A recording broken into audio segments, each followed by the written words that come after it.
वसी शाह साहब की एक खूबसूरत गजल है कि दिल की चौखट पे जो एक दीप जला रखा है, दिल की चौखट पे जो एक दीप जला रखा है, तेरे आने का इम्कान सजा रखा है।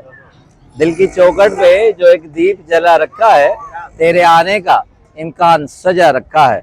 खूबसूरत मिसरा है कि सांस भी लेते नहीं सोचते वक्त तुझको, सांस भी लेते नहीं सोचते वक्त तुझको, हमने ये काम भी कल पे उठा रखा है। दिल की चौखट पे जो एक दीप जला रखा है, रूठ जाते हो तो और भी हसीन लगते हो, रूठ जाते हो तो और भी हसीन लगते हो, हमने ये सोच के ही तुझको खफा रखा है।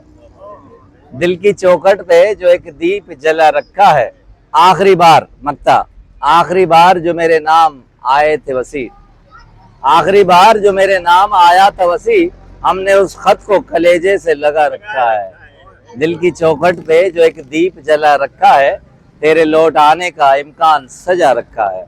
बहुत शुक्रिया।